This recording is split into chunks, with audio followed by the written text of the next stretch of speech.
ஒரு ஜாதக கட்டத்தில் 5 கிரகங்கள் ஒன்றாக சேர்ந்திருந்தாலே அந்த பாவகத்தை பற்றி ஒரு பயமான ஒரு தவறான புரிதல் உணர்வு ஏற்பட்டுறது அப்படின்றதான் உண்மை. அதை பற்றின விளக்கத்தை இன்றைக்கு பார்க்கலாம்.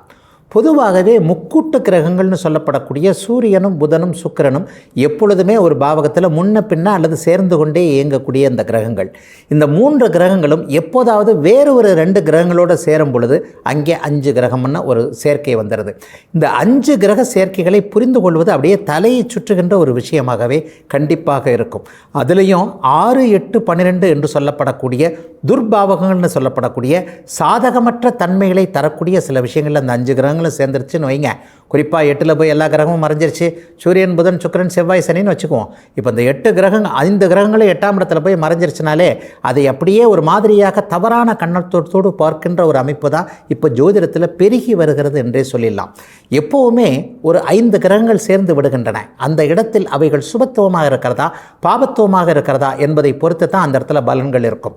இன்னொன்றையும் சொல்லிடுவேன், 12 வீடுகளும் நல்ல வீடுகள் தான், 12 வீடுகளும் கெட்ட வீடுகள் தான். 12 வீடுகளிலும் 12 ராசிகளிலும் நல்ல கெட்ட தன்மைகள் கண்டிப்பாக இருக்கின்றன. இந்த நல்ல கெட்ட தன்மைகளை எப்படி பகுத்தாய்ந்து பிரிந்து பலன் அறியறதுன்னு பார்த்தா அவைகள் சுபத்துவமாக இருக்கிறதா பாபத்துவமாக இருக்கிறதா என்பதை பொறுத்து தான். உண்மையை சொல்லப்போனால் நீங்கள் நல்லவரும் கூட, அதே நேரத்தில் நீங்கள் கெட்டவரும் கூட. நல்ல கெட்ட குணங்களுடைய கலவை தான் மனிதன் இல்லையா? ஒரு நேரத்தில் ஒருவருக்கு நல்லதாக இருக்கிறீங்க, இன்னொரு நேரத்தில் இன்னொருத்தருக்கு கெட்டவராக இருக்கிறீங்களே. எல்லாரையும் எல்லோரும் நல்லவன்னு சொல்லிட போகிறது இல்லை. ஆண்டவனையே திட்டுபவர்கள் இப்போது இருக்கிறார்கள் இல்லையா? அப்படி இருக்கும் பொழுது ஒரு மனிதன் எப்படி நல்ல கெட்ட குணங்களின் கலவையாக இருக்கிறானோ அதை போலத்தான் ஒரு பாவகத்தில் இந்த 5 கிரகங்கள் அமரும் பொழுது எந்த நல்ல கிரகம் குரு சுக்கிர போன்றவைகளுடைய தொடர்பு அங்கே இருக்கும் பொழுது அங்கே சுபத்துவத்தன்மை அதிகரித்திருந்தால் 8ஆம் இடத்தில் இந்த 5 கிரகங்கள் சேர்ந்திருந்தாலும் கூட 8ஆம் இடத்தில் இருக்கக்கூடிய கெட்ட பலன்கள் அப்படின்னு பார்த்தா கடன், நோய், வம்பு, வழக்கு, விபத்து, அசிங்கம், கேவலம்னு சொல்லுவோம். இதே நேரத்தில் 8ஆம் இடத்தில் இருக்கக்கூடிய நல்ல பலன்கள் அப்படின்னு பார்த்தீங்கன்னா ஒரு நிலையில் வெளிநாட்டு பயணம், வெளிநாட்டு அமைப்புகள், தூர தேச இடங்களிலிருந்து லாபங்கள், அதை போலவே எதிர்பாராத அதிர்ஷ்டம், உயரமான இடங்களில் வசிக்கக்கூடிய ஒரு தன்மை, மலையும் மலை சார்ந்த இடங்களில் உயரமான கட்டிடங்களின் மூலமான லாபங்கள் போன்ற அமைப்புகள் இதனுடைய நல்ல அமைப்புகளை குறிக்கும். அப்போ 5 கிரகம் ஒரு இடத்துல சேர்ந்துருக்குதுன்னா அந்த இடத்துல சுபத்தன்மை உள்ள குரு சுக்கிரன் போன்றவர்களுடைய தொடர்புகள் வரும் பொழுது ஒரு மனிதனுக்கு உயரமான இடங்களில் வசிக்கக்கூடிய தன்மை, எதிர்பாராத லாபங்கள் வரக்கூடிய துறைகள்னு சொல்லப்படக்கூடிய பங்குச்சந்தை போன்ற அமைப்புகள்.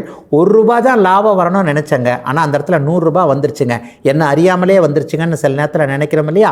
இது போன்ற எதிர்பாராத அதிர்ஷ்டங்களை கொடுக்கக்கூடிய சில வாய்ப்புகள் மற்றும் வெளிநாடு வெளிமாநிலம் என அது எந்த பாவகத்தில் இணைஞ்சிருக்கோ, ஒரு நீர் பாவகத்தில் சரராசிகளில் இணைஞ்சிருந்தால் வெளிநாட்டிலிருந்து லாபங்கள், ஏற்றுமதி இறக்குமதி மூலமான லாபங்கள், வெளிநாட்டில் இருக்கின்ற உறவினர் மூலமான லாபங்கள், நீங்களே வெளிநாட்டிற்கு போவதற்கான லாபங்கள், அல்லது வெளிமாநிலம் போன்ற அமைப்புகள், அல்லது அந்த பாவங்களில் கூடிய திசை ஒவ்வொரு பாவகங்களுக்கும் ஒவ்வொரு ராசி வீடுகளுக்கும் கிழக்கு மேற்கு வடக்கு தெற்கென திசை அமைப்புகள் இருக்கின்றன.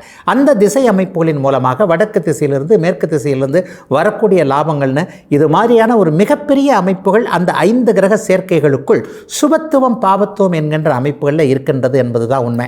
ஐயா நல்லதை சொன்னீங்க, சாதகமற்றது ஏதாவது வந்துருமா அப்படின்னு பார்த்தீங்கன்னா அங்கே பாவர்கள் வலுவாக இருக்கக்கூடிய அமைப்புகளில் இப்போது நான் சொன்னதைப் போல ஒரு நிலையில் பார்த்தீங்கன்னா வெளிநாட்டால் தீமை, வெளிநாடு போவதில் சில பல சங்கடங்கள் இருக்கக்கூடிய தன்மை, பங்குச்சந்தை, சூதாட்டம் போன்ற அமைப்புகளில் பொருள் இழப்பு, நம்முடைய மனசு நமக்கு கட்டுப்பாடாக இல்லாமல் இருக்கக்கூடிய அமைப்பில் விரயங்கள், செலவுகள், அவமானங்கள், கடன்கள் வரக்கூடிய தன்மைகளும் இந்த 5 கிரக சேர்க்கைகளால் குறிப்பிட்ட பாவகங்களில் ஏற்படும் என்பதுதான் உண்மை. இதுவரை 12 ராசிகளுக்கான இன்றைய ராசி பலன்களையும் ஜோதிட சந்தேகத்திற்கான விளக்கத்தையும் பார்த்தோம்.